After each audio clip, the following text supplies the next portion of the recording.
J'ai plusieurs fois dit que je n'étais pas contre les conspirations en soi, que si deux adolescentes conspiraient contre une autre, qu'il y a conspiration dans le monde, et donc être contre la conspiration, c'est à quelque part être contre la science, parce que faut remettre en cause les choses. Puis quand je dis science, je parle pas juste d'une conspiration comme, je sais pas moi, Tesla se serait fait voler certains brevets ou etc. Mais je parle aussi de sciences sociales, c'est tout simplement remettre en cause les choses telles qu'elles sont dans le monde humain. Puis je vais donner un exemple d'une des plus grandes conspirations avec laquelle je suis d'accord. Euh, 9/11, l'avion, imagine dans le fond que tu as un grand filet. Je donne une explication qu'un expert a donnée, mais c'est les images qu'il faut voir le mieux. Imagine que tu as un filet là, comme un moustiquaire, puis tu plantes un crayon dedans. Imaginer que le moustiquaire s'effondrerait à cause de ça est absurde. C'est un peu comme ça que sont bâtis euh, les tours. Là. Je veux dire, c'est pas juste de la pierre à additionner, c'est des filets de métal, c'est une structure architecturale assez complexe. Maintenant, évidemment, ça s'arrête pas là l'argumentaire. Tu peux dire oui, mais l'avion brûlait, l'avion était plein. Il est rentré dans une tour qui était une tour de bureau, donc il y avait énormément de papier, il y avait énormément de choses à brûler. Donc le feu est devenu très intense et donc ça a fait fondre l'acier. Ça, je sais pas. Mais ce que je sais par contre, c'est que si ça fait fondre l'acier, si cette bâtisse-là se met à s'écrouler, elle risque de s'écrouler un peu comme ça, right? C'est-à-dire que le poids va venir du haut, puis le haut va finir par écraser le bas. Mais si tu regardes les vidéos, c'est pas du tout ça qui est arrivé. Puis elle est là, la, la plus grande preuve, elle est sous nos yeux. La, la tour s'est écroulée comme un système de démolition. Ça part du bas. Ça fait comme. Comment ils détruisent un immeuble, là, quand ils veulent détruire un immeuble? C'est qu'ils vont mettre des bombes à chaque étage, puis ils vont détonner celle du bas en premier. Fait que ça va faire que l'immeuble va comme s'écrouler vers le bas.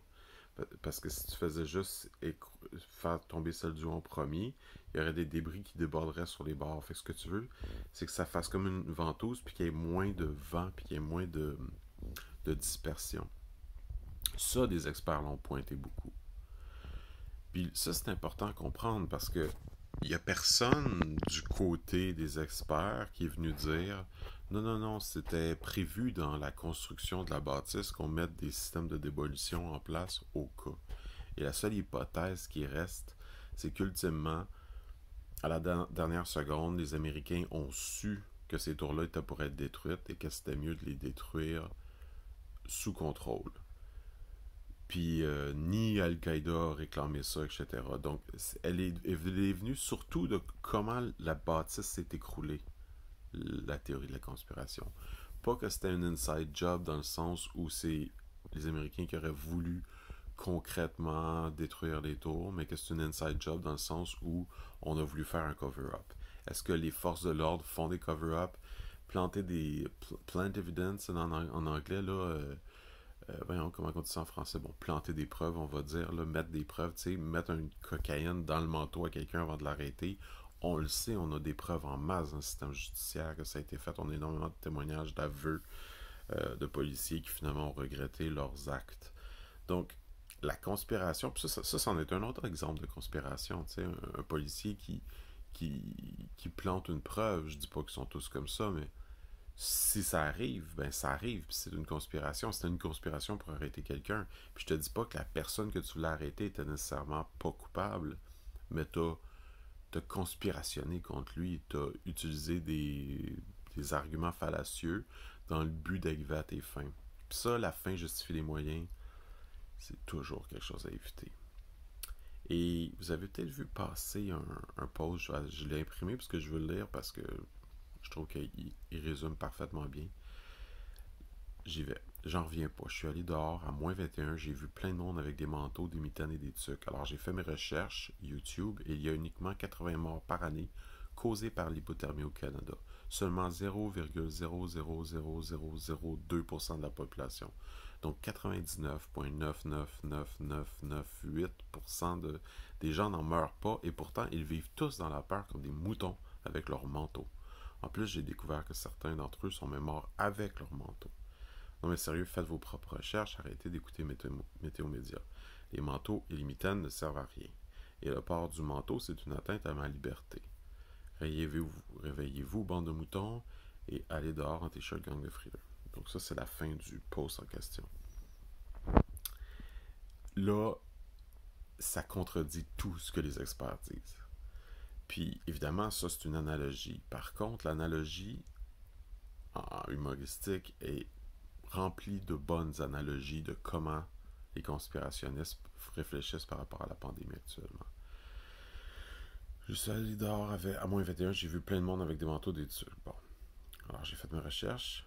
Puis ça commence à ressembler beaucoup à l'argumentaire. Il y a uniquement 80 morts par année causées par l'hypothermie. Ils vont faire des comparaisons statistiques. Écoute, les épidémiologues, là, ils en font énormément de statistiques. Puis c'est compliqué, les statistiques. J'ai fait des statistiques. Je pense pas que je l'ai fait à l'université, mais je l'ai fait jusqu'au cégep, des statistiques assez avancées en sciences pures. Puis, God, c'est un casse-tête. On est intuitivement pas capable de réfléchir les statistiques. Donc, premièrement, il faut faire attention à comment on dit uniquement 80 morts par année causées par l'hypothermie. Ouais, ben justement, c'est parce qu'ils portent des manteaux. Donc, à la fin, les manteaux, les mitaines ne servent à rien.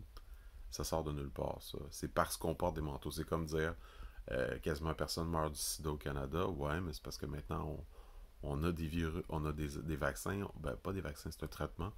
On a des condoms, etc. T'sais, on fait attention, il y a une sensibilisation. Donc là, évidemment, la statistique, seulement 0,0002%, donc, nanana, en survivent. Donc, ils ne meurent pas d'hypothermie parce qu'ils portent des manteaux, donc les manteaux, c'est con. Ouais. Mais là, ça devient encore plus intéressant. En plus, j'ai découvert que certains d'entre eux sont morts avec leur manteau.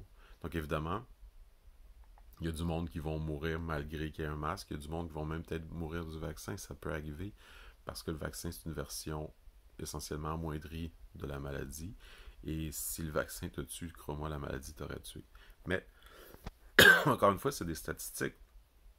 C'est de dire que il y a un certain risque dans toute chose. Mais bon.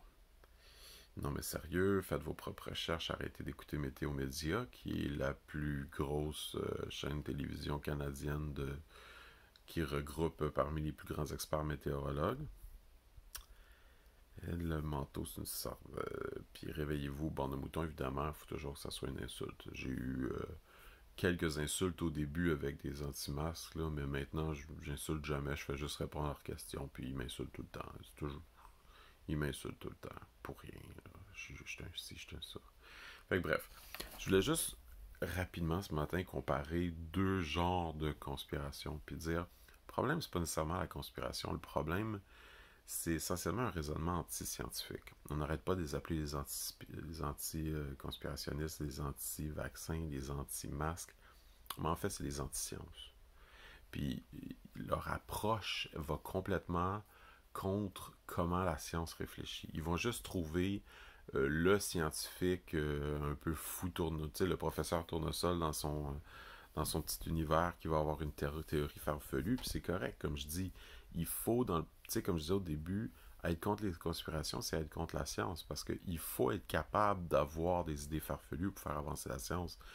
Mais ça ne veut pas dire qu'automatiquement, parce qu'une personne a une idée farfelue puis qu'elle a un titre scientifique, qu'elle a raison. Surtout pas quand 99,9% des autres scientifiques sont pas d'accord. Mais là, c'est pas une question de stats, c'est-à-dire que ça se peut que le scientifique qui est dans le champ soit pas dans le champ. Ça arrive dans beaucoup de domaines. Mais il faut regarder les arguments, il faut regarder concrètement sont où les raisonnements. Fait que c'est pour ça que j'ai utilisé cette espèce de joke-là pour dire, regarde, ça dépend c'est quoi les arguments. Fait que si tu regardes est-ce qu'un avion dans une tour peut faire brûler la tour? Personnellement, je pense que oui. Je vois pas pourquoi que, tu sais, écoute, il y avait beaucoup de pompiers, puis je vois pas le feu, il se répandait. Un feu, ça se répand. C'est comme un peu la base. Est-ce que l'acier brûle pas avant telle température? Ouais, mais un feu, ça peut donner à très haute température. Je suis pas convaincu de cet argument-là des conspirationnistes par rapport à 9/11. suis pas du tout convaincu qu'en fait c'était des acteurs qui viennent dans un avion. On n'a pas d'indice du tout de ce côté-là. Mais le fait que personne n'a été capable de réclamer pourquoi que ça s'est effondré comme une démolition, puis comme disait un des experts, les deux tours centrales, c'est une chose, mais la troisième tour qui est tombée juste à côté a pas rapport. Donc bref, il y a des choses qui n'ont pas été explicables dans le processus du 9/11 au niveau de la démolition. C'est possible qu'il y ait eu un élément, pas toute l'affaire, mais un élément de conspiration. Comme c'est possible que certaines compagnies en ce moment en profitent pour, comment dire, euh, en profitent pour passer leur agenda, en profitent pour prendre plus de parts du marché, en profitent pour dire ce serait un bon moment pour faire des chantiers de sable bitumineux parce que de toute façon, personne sort, personne ne check. Oui, il peut y avoir des espèces de conspirations parallèles. Ça ne veut pas dire que tout est une grande conspiration. Ça ne veut pas dire que le vaccin, comment dire, le virus a été inventé pour autant, créé en laboratoire, etc. Qu'il n'y en a pas de virus. Il peut avoir un virus, puis des gens utilisent le virus. Tu sais, si on dit réveillez-vous, il y a telle et telle injustice économique, il y a plein de problèmes de santé mentale qui émergent à cause de ça. Ouais, mais regarde comment il y en avait des problèmes de santé mentale avant. C'était déjà une épidémie de problèmes de santé mentale. C'est pas à cause du virus. Tu sais, c'est qu'il faut aller dans le détail, il faut contextualiser. La science, c'est très précis, c'est très pointu. C'est toujours des spécialistes et scientifiques, hein, qui sont très pointus. Ben, pas toujours. Des fois, il y en a qui ont des approches plus généralistes, comme Einstein, par exemple. Mais c'est la science elle-même, son processus est très pointu. Il va aller s'intéresser à un détail, puis il va vraiment aller le décortiquer. Donc attention aux amalgames. Mais bref, j'arrête là.